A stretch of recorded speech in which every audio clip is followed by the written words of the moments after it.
आज बेटा हम पढ़ेंगे सुपरपोजिशन प्रिंसिपल ऑफ फोर्स या फिर force due to group of charges.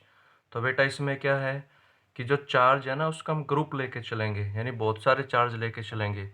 Coulomb law में हमने पढ़ा था कि दो चार्ज होते हैं Q1 और Q2, उनको लेके हमने फोर्स पढ़ा था।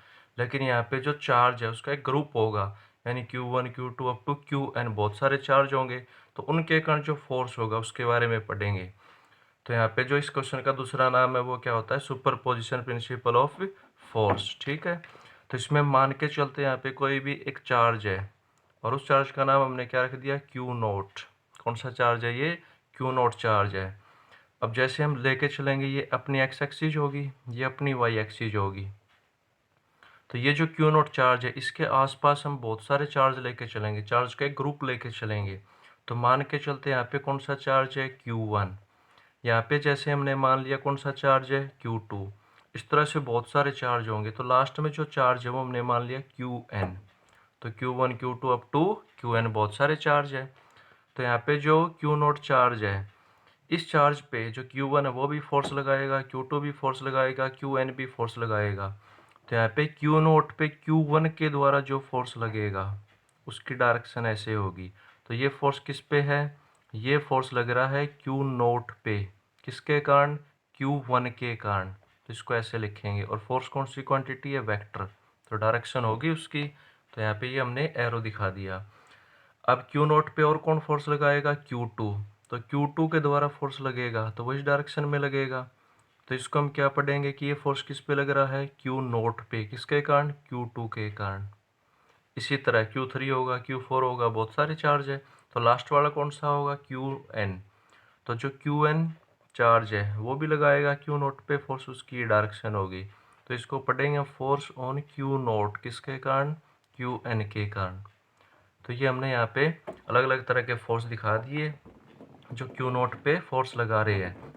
अलग अलग चार्ज दिखा दिए हमने जो Q नोट पे फोर्स लगा रहे हैं। अब यहाँ पे इस क्वेश्चन की जो डेफिनेशन है वो क्या बनेगी, वो बनेगी कि जो फोर्स लग रहा है किस पे, Q नोट पे, उसको बोला जाएगा टोटल फोर्स। तो total force on Q naught is equal to vector sum, is equal to vector sum, किसका vector sum, vector sum of forces, vector sum of forces due to individual charge. यानी अलग अलग charge के कारण जो भी force लगेगा किसके ऊपर, Q नोट पे, अगर उन सभी का हम सम करेंगे तो किसके इक्वल होगा, वो टोटल फोर्स के इक्वल होगा। तो यहाँ पे जो टोटल फोर्स है वो इक्वल होगा किसके, एक वेक्टर सम के, किसका vector sum, vector sum of individual, vector sum of force due to individual charge. ये इसकी डेफिनेशन होगी। अब इसको हम आगे इसका एक्सप्रेशन लेके चलेंगे। तो एक्सप्रेशन में क्या लेके चलेंगे कि सबसे पहले जो फोर्स लग रहा है तो वो लग रहा है फोर्स ऑन Q नोट, किसके कारण, ड्यू टू Q1। कि Q नोट पे जो फोर्स है वो किसके कारण, Q1 के कारण। अब देखो बेटा हमने पढ़ा था कि कूलम्ब लॉ के हिसाब से F किसके इक्वल होता है, फोर्स होता है 1/4πε0 Q1 Q2 by R square. ये फोर्स कब होता है, जब हम दो चार्ज लेके चलते हैं। अब यहाँ पे जो फोर्स है उसकी डायरेक्शन की बात हो रही है तो फोर्स की डायरेक्शन की बात हो रही तो यहाँ पे क्या जाएगा, एरो। और यहाँ पे दो चार्ज है ना, तो 1 2, तो इसलिए यहाँ पे 1 2 लिखेंगे, Q1 है, दूसरा Q2 है। और यहाँ पे अगर हमने 1 2 लिख दिया तो फोर्स वेक्टर क्वांटिटी है, तो इसके साथ में यूनिट वेक्टर लिखा जाएगा। तो यहाँ पे क्या लिखा जाएगा, यूनिट वेक्टर। और हमेशा यहाँ पे अगर 1 2 है तो यूनिट वेक्टर के हिसाब से यहाँ पे क्या होगा, 2 1। तो ये यूनिट वेक्टर क्या दिखाएगा, ये डायरेक्शन दिखाएगा, किसकी डायरेक्शन, इस फोर्स की डायरेक्शन। तो यूनिट वेक्टर का काम यहाँ पे क्या है, फोर्स की डायरेक्शन को शो करना। तो यहाँ पे ऐसे ही हम क्या लिखेंगे, यहाँ पे लिखेंगे फोर्स किसके ऊपर लग रहा है, तो Q नोट पे, किसके कारण, 1 के कारण। तो किसके इक्वल होगा, 1/4πε0 Q naught Q1 divide by R square. और यूनिट वेक्टर क्या हो जाएगा, वो हो जाएगा 1 0। यहाँ पे 0 1 था तो यहाँ पे 1 0, इक्वेशन फर्स्ट। ऐसे ही किस पे देखेंगे हम, Q नोट पे, किसके कारण, Q2 के कारण। वो क्या हो जाएगा, F0 1/4πε0, यहाँ पे Q naught Q2 divide by R square और आर कैप। तो यहाँ पे 0 2 था तो यहाँ पे 2 जीरो इक्वेशन सेकंड, ऐसा चलता रहेगा कहाँ तक, क्यू एन तक। तो क्यू एन के हिसाब से एफ जीरो एन किसके इक्वल होगा, 1/4πε0 Q naught Q N divide by R square, और यहाँ पे क्या हो जाएगा R N zero unit vector equation nth। अब यहाँ पे जो ये आर है ना, देखो यहाँ पे भी 10 आप लगा सकते हो, यहाँ पे 20 लगा सकते हो, यहाँ पे n0 लगा सकते हो, लेकिन ये आर दिखाता है मैग्नीट्यूड को, और मैग्नीट्यूड के हिसाब से 10 लिखो या 01 लिखो वो कोई ज़रूरी नहीं होता। ठीक है, तो यहाँ पे अलग अलग फोर्स दिखा दिया। अब सभी इक्वेशन को ऐड करेंगे, तो ऐड करेंगे तो F01 F02 up to F0n किसके इक्वल हो जाएगा। जब आप ऐड करें तो देखो एक चीज़ कॉमन रहेगी, वो क्या रहेगी कि 1/4πε0 सभी में है, तो यहाँ पे इसको कॉमन निकाल देते हैं। और क्या कॉमन रहेगा, क्यू नोट, तो इसको भी निकाल देते हैं। तो क्यू नोट बाई 4πε0 ये कॉमन रहेगा। अंदर क्या बचेगा, अंदर बचेगा Q1/r², और यहाँ पे r कैप 10 प्लस आगे क्या रहेगा Q2/r² r20 कैप, और लास्ट में क्या रहेगा Qn r² rn0 unit vector. ठीक है, तो जब सभी फोर्स को ऐड करेंगे, तो हमने पढ़ा था सभी फोर्स को ऐड करेंगे तो क्या होता है टोटल फोर्स, तो ये आ जाएगा अपना F0 किसके इक्वल, क्यू नोट बाय 4πε0। ठीक है, जब इसको आप इकट्ठा करोगे तो यहाँ पे इसको बोला जाता है समेशन। तो समेशन कहाँ से शुरू करोगे, उसको लेके चलोगे आई से, तो आई इक्वल होगा किसके, कहाँ से स्टार्ट करोगे इसको 1 से, तो 1 से स्टार्ट करोगे कहाँ तक जाएगा ये समेशन, ये जाएगा n तक, तो इसको n लिखेंगे। तो यहाँ पे क्या लिखोगे, Q I divide by r² r(I0) unit vector. तो यहाँ पे इसको बोला जाएगा force due to group of charges. ठीक है बेटा, तो ये हमने पढ़ा है सुपरपोजिशन प्रिंसिपल। तो अब अपना जो नेक्स्ट क्वेश्चन है वो लेके चलेंगे, वो है लीनियर चार्ज डिस्ट्रीब्यूशन। कौन सा क्वेश्चन है, लीनियर चार्ज डिस्ट्रीब्यूशन। सेकंड आएगा अपना कौन सा, सरफेस चार्ज डिस्ट्रीब्यूशन, और थर्ड अपना कौन सा आएगा, वॉल्यूम चार्ज डिस्ट्रीब्यूशन। तो पहले पढ़ रहे हैं हम linear charge distribution. Linear word किससे बना, लाइन से, और लाइन का मतलब होता है अगर लाइन है तो क्या होगी, एक लेंथ होगी।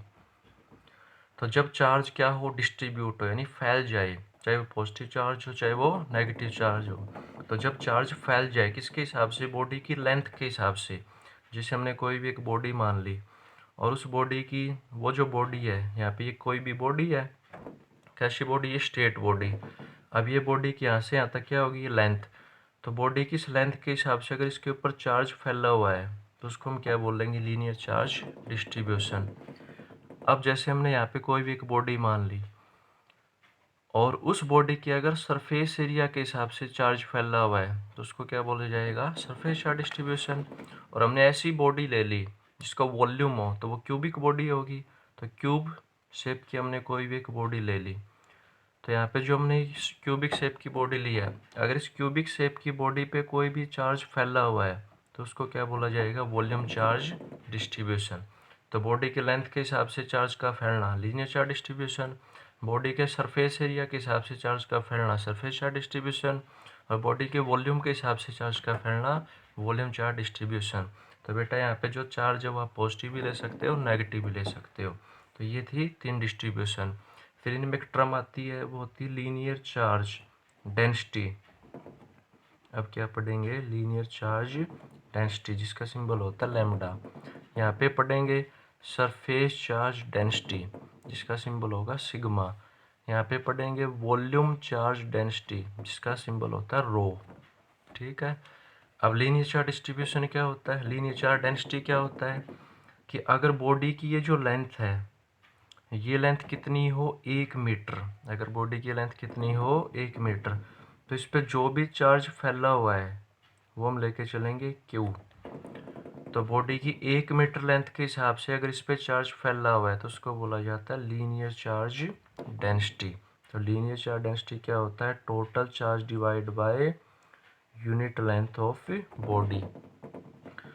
तो इसको क्या पढ़ा जाएगा कि लीनियर चार्ज डेंसिटी क्या होता है, लीनियर चार्ज डेंसिटी होता है total charge per unit length of body, कि बॉडी की 1 मीटर लेंथ के हिसाब से जो टोटल चार्ज इस पर फैला हुआ है उसको क्या बोलेंगे, लीनियर चार्ज डेंसिटी। तो यहाँ पे जो सेकंड टर्म है उसमें क्या आ जाएगा, उसमें आ जाएगा कि अगर बॉडी का सरफेस एरिया कितना हो 1 मीटर स्क्वायर, तो इस 1 मीटर स्क्वायर पे जो भी चार्ज फैला हुआ है उसको सरफेस चार्ज डेंसिटी। तो सरफेस चार्ज डेंसिटी क्या होगा कि total charge per unit surface area of body. इसमें क्या लिखा जाएगा कि ये क्या होता है कि अगर बॉडी का वॉल्यूम कितना हो 1 मीटर क्यूब, तो 1 मीटर क्यूब पे जो भी टोटल चार्ज है उसको क्या बोला जाएगा, वॉल्यूम चार्ज डेंसिटी। तो ये होता है total charge per unit volume of body. तो बेटा इस तरह से ये 3 फॉर्मूले बन जाते हैं। अब पढ़ेंगे एसआई यूनिट। तो जो लैम्डा है इसकी एसआई यूनिट क्या होगी, इसकी हो जाएगी कूलाम मीटर इनवर्स की, कूलाम मीटर इनवर्स, चार्ज की कूलाम और लेंथ की मीटर, तो मीटर ऊपर जाएगा तो मीटर इनवर्स। इसमें क्या हो जाएगी कूलाम मीटर इनवर्स स्क्वायर, क्योंकि सरफेस एरिया है, और इसकी क्या हो जाएगी कूलाम मीटर इनवर्स क्यूब। तो ये कूलाम मीटर है इसलिए डैश लगा देना बीच में, वरना तो ये सेंटीमीटर लगेगा। फिर पढ़ेंगे सीजीएस। तो सीजीएस क्या हो जाएगी, स्टैट कूलाम सेंटीमीटर इनवर्स। तो यहाँ पे ये सेंटीमीटर इकट्ठे लिख देते हैं, तो इसकी क्या हो जाएगी stat coulomb centimetre inverse square, और इसकी stat coulomb centimetre inverse cube. तो ये सीजीएस है। अब पढ़ेंगे डायमेंशनल फार्मूला। तो लीनियर चार्ज डेंसिटी का डायमेंशनल फार्मूला क्या हो जाएगा, देखो चार्ज का होता है 80, तो नीचे लेंथ है तो इसलिए L-1। अब इसमें मास तो है ही नहीं तो m0, तो ये इसका डायमेंशनल फार्मूला हो जाएगा। T1 है तो इसको वो लिख देते हैं, या इसको ऐसे लिख सकते हो आप m0 L-1, T को पहले लिख दो T1 और A1। तो सरफेस चार्ज डेंसिटी का क्या हो जाएगा, अब यहाँ पे देखो इसमें लेंथ की बात है तो L-1 है, लेकिन इसमें सरफेस एरिया की बात है तो यहाँ पे क्या हो जाएगा L-2, बाकी सारा सेम रहेगा। इसमें वॉल्यूम की बात है तो क्या हो जाएगा m0 L-3 T1 A1। तो ये इसका डायमेंशनल फार्मूला। तो इसी के साथ बेटा अपना जो ये फर्स्ट पार्ट है ये कंप्लीट हो जाता है। अब जो सेकंड पार्ट है वो आगे शुरू करेंगे। थैंक्स।